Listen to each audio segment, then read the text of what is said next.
Ready to go. I'm going to take my mask off. Okay. So first of all, I want to say thank you to the people of Canandaigua and the people of this region for coming out. I see some folks from South Bristol are here. Listen, can we get a round of applause for how hard the people of the eastern side of the district worked and how well you did? We're trying to replicate the kind of things you guys did, the grassroots support you guys did on this side of the district for the general. I think we are amazed by the people of Mendon, the people of Canandaigua, the people of South Bristol, the people of Farmington, how well you guys did.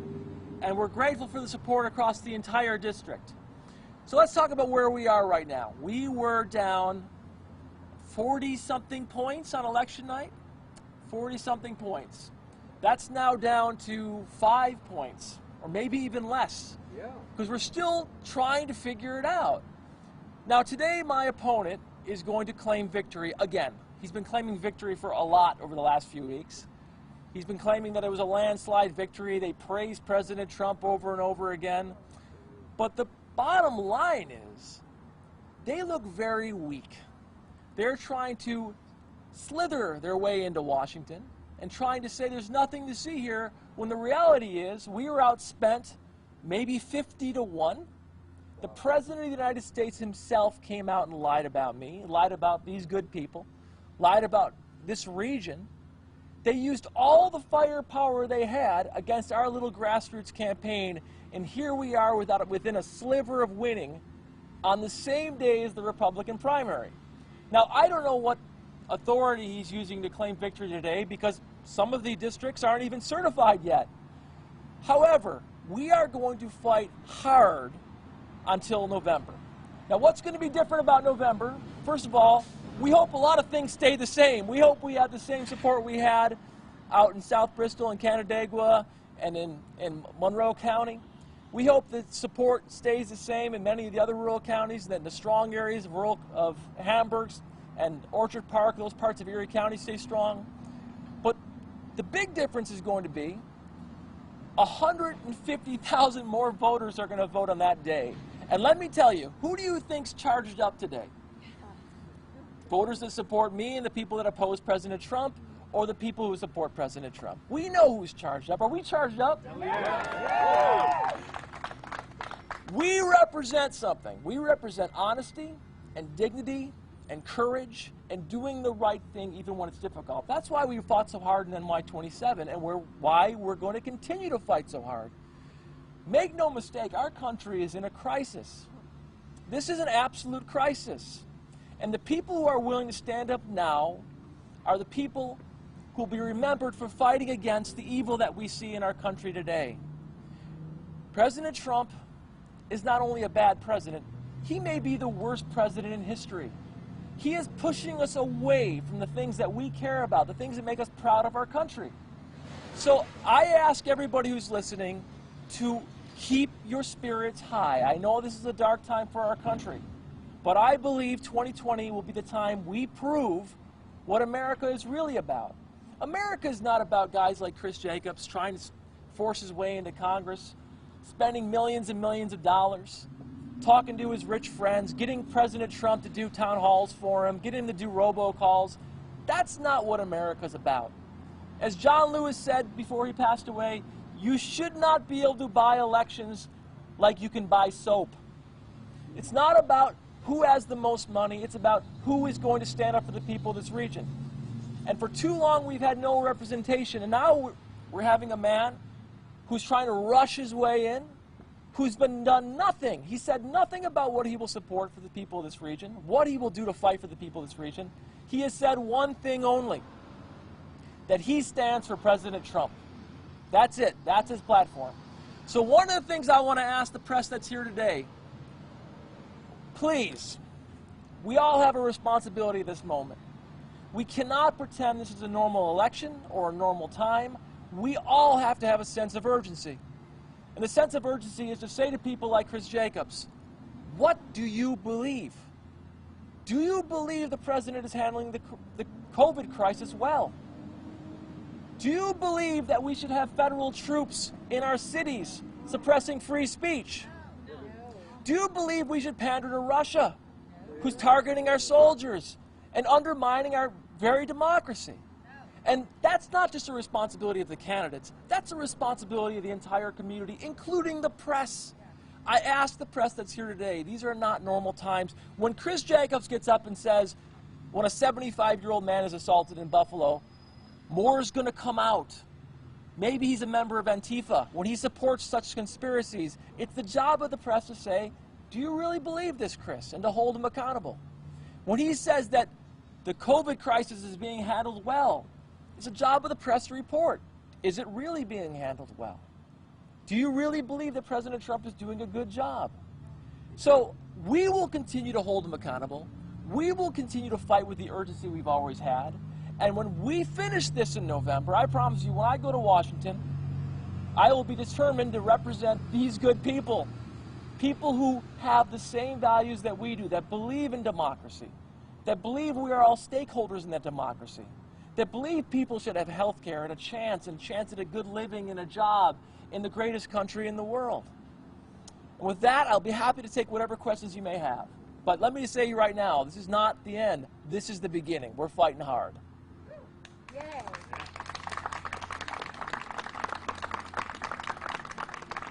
Any questions from anybody?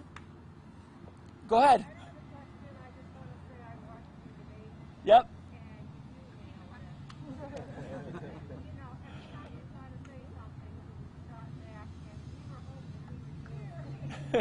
Well, I think I said in the debate, I know a lot of people right now are cheering from home. They want to hear these things be said. I think for too long, look it, you got to fight against people who are saying ridiculous things. And look, you guys, many of you guys know me. I want to be as nice as possible. I'm a nice person. I try to be.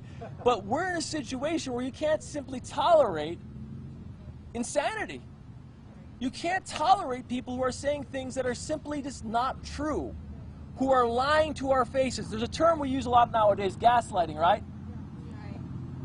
We are all being gaslit, meaning they're changing reality. They're trying to make us think what we're experiencing, what we're seeing, the pain we feel in our households, the lunacy we see from the White House isn't real. That we're mistaken, but you're not mistaken. Trust your eyes. Trust your senses. Trust what you see and fight against it.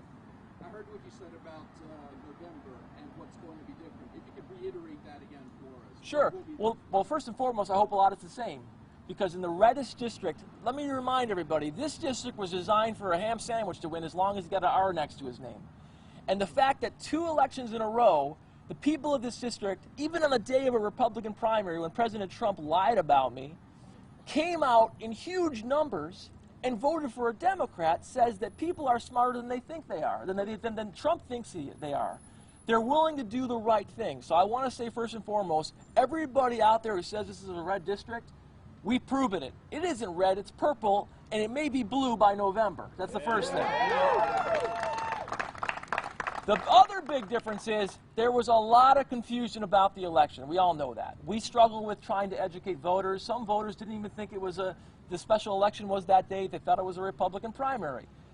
Everyone's going to know November 3rd is election day. Everyone's going to know. And there's going to be at least 100,000, maybe 150,000 or more voters on that day. And our base has been charged up, continues to be charged up. We are ready to win. So, number one, there's going to be less confusion.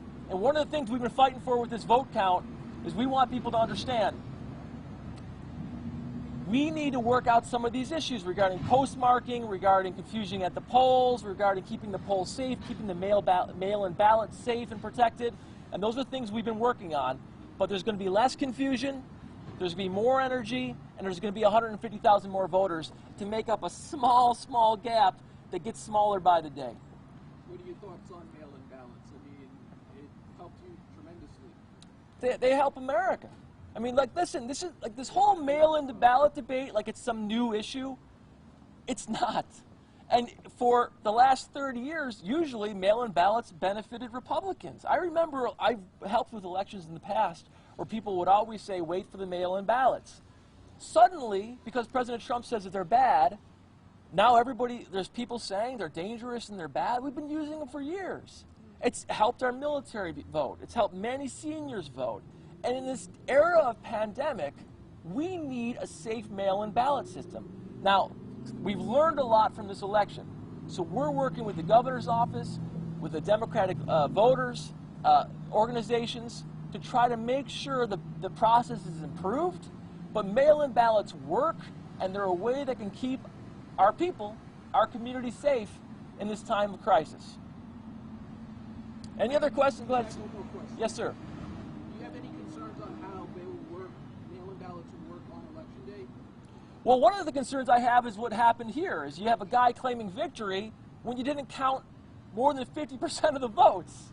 So one of the things we have to do as a society is realize when you're in the type of crisis we're in, and a lot of people want to vote from home because they want to stay safe, and we want them safe because we don't want to crowd good hospitals like the hospital we have in Canandaigua. We want our hospital system strong, and we want people home safe. They're going to vote by mail. But when that happens, it takes longer to count. So I want people to realize November 3rd, we're not going to have an answer on election night. We have to adjust to that as a society to realize this is a different time, and the voting process is going to be counted different. When I saw Jacobs and when I saw Nick Langworthy, and by the way, Nick Langworthy, if you're listening, how much money did you spend on this election? The state Republican Party spent, Lord knows how much money on this election. It's ridiculous. But Nick Langworthy was bragging about how advanced their system is and how great they did as this landslide victory. It isn't a landslide. National organizations are now saying it's an embarrassment for the Republican establishment. So that's because mail-in ballots have become a reality that we have to adjust to and be ready for. We need to improve the system, but it's a system that works, and it's a system that will work on November 3rd. Any other questions from anybody out there? Hey, good to see so many friends here today, by the way. Hey, yes, sir. First of all, we need a lot more men and women like you in Washington. Amen. That our children and grandchildren have the country that they deserve, and as so many previous generations have worked and died so hard to provide for us. Question is, I sat in front of the TV watching the nightly news for the past couple of months and saw so many the same repetitive ad that Kurt Jacobs had, and I did not see a single televised ad in response. Not that he should lead the debate, but I saw nothing from you, sir. No, well, number one, what you said earlier, I can feel it in my heart and soul, and I want to make sure that I never let you down, and I'm grateful for your comments, and you seem like a very dignified and decent person, and I appreciate you saying that. Beyond that, the ads, yeah, listen, I'm not a millionaire. Most guys, if I go to Congress, I'll probably be the poorest guy in Congress. So we don't have endless money to spend on commercials. It's a terrible system that we have, that you have to spend so much money on commercials. The good news is we saved as much money as we possibly could to be strategic so that we can buy some commercials coming up in November. And we're going to do our best to fight back against their nonsense. Now, the ads they ran against me, look at Donald Trump. Can you imagine? Think about this. I'm a dad, 2 kids, and a mortgage. And the President of the United States and the President of the United States' son and the head of the Republican Party and Elise Stefanik got on a town hall and said that I had negotiated trade deals and raised New York State's taxes. When did I have such powers? And like the fact that they ran these commercials to act like I have these powers to do these trade deals and send millions of jobs overseas, it shows you there's so much misinformation in America today. And back to that word gaslighting, they want us to believe in alternative reality. An alternative reality where whatever they say, no matter whether they have evidence or not, it's true. We have to resist that. And I know it's hard. I know some of you may be worn out already. And maybe feeling like, you know, this is just too much. I don't want to watch the news. I don't want to be involved. But this is the time, when you feel that, to be more involved than ever. So, I ask you again, the next 3 months is going to go by like this. And the next 3 months will determine, as this good gentleman said, the future of our children and our grandchildren and what America they live in. If President Trump wins, it'll be a horror for our country. And we can't not just say, well, they'll take care of that in Pennsylvania, or they'll take care of that in Ohio. It doesn't really matter in New York State. NY-27 is the birthplace of Trumpism. Chris Collins was the first person to support Trump in Congress. The head of the spokesperson for our health care right now, our health services in Washington, is who? Michael Caputo from East Aurora. He's a foreign agent, registered as a foreign lobbyist in Ukraine. He is. This is a guy who tried to create a misinformation campaign when Trump wanted to buy the bills. So I'll say it again: the birth of Trumpism is in NY-27. If we defeat Trumpism here, and that's what we need to do, it'll be a message not only for Western New York, but for the entire country that his jaded, twisted philosophy about what America is over forever. Because we just can't win. We have to stamp this fire out permanently and cover it with water and bury it forever. And to do that, I need you guys to be involved. That means making phone calls. That means knocking doors. Well, maybe not knocking doors so much this time, but talking to your friends at least within your bubble. But also contributing to the campaign where you can, because again, we're a grassroots campaign. But more than anything, what I'm asking people is make a list of your friends and family. Now, the reason why we're able to perform so well in NY-27 is because there's three groups. There's people who will never vote for us. I can't worry about that group. Then there's people that are with us, all of us right now. Then there's a huge chunk in the middle, and those are the people that don't vote or the people that can be persuaded. And those are our family and friends. So make a list of your family and friends. If we get those people, that huge group of people in the middle out, we're going to win. And when we win here, it'll help send a message for the entire country that Trumpism and people like Chris Jacobs who supported it's gone, it's over. Now, Chris Jacobs, let's talk about him for a second. Let's say he does get sworn in under some twisted part of the law because the election has not been certified yet, so I don't know how he's going to get sworn in. But let's say he gets sworn in. And let's say something even worse happens. Let's say I lose in November. Well, there's President Biden's, whether Trump knows it or not, he's going to be the president. And we're going to have, yep, that's right. We're going to have a Democratic Congress. And it looks like the Senate might flip too. What is a dinosaur, a relic from the Trump era, going to do for Western New York and Congress? He will be a complete fish out of water. So this is a very important race, and I need you involved. Let me ask you one more time. Are you going to be involved? Yes. That's right. Yes. So last question, and I'll end this. Any more? Last question. Yes, sir. Go ahead. I just got this email right now. It says, Speaker Nancy Pelosi swearing in Congressman-elect Chris Jacobs of New York. Listen, he will have the shortest term as a congressman probably ever in the history of the United States. Because what we're going to do is fight him all the way until November and make sure people like him are not in Congress and going forward for NY-27. We're ready. Like I said, he can take this small victory lap because in November we're taking it all. And I promise you right now, we're going to fight to make sure it's the case. Thank you. Any other questions from anybody? Nate, Yeah, well, go ahead. what can you teach us that you have learned as a relatively new person in politics? What have you learned about what actually changes minds that we need to know about? You want to change minds in politics? Listen, I believe when you people value more than anything else sincerity. And even when they disagree with you, if you're true to who you are and you're sincere and you don't lie to them, they'll listen. And I think if you have a combination of respect and sincerity, anybody can see from a million miles away the pandering talking points that people often use and how to avoid controversy. But I don't believe that works. I've been told over and over again, don't talk about President Trump. It doesn't help you in NY-27. But I've talked about him a lot, haven't I? And look, we're this close. And with a new electorate in November, and with the surge of interest in what's happening across the country, we're going to win. And we're going to win because people, even when they disagree with me, know I'm not going to lie to them. So talk to your friends in a way that's respectful, but never lie, and bring that sincere heart with you, and I think that's how you persuade people. Well, thank you so much, everybody. Keep optimistic. Keep your spirits high. We have 3 months. We have 3 months to make sure that Chris Jacobs has the shortest term in Congress ever, and I need you to help me do it. Thank you, everybody.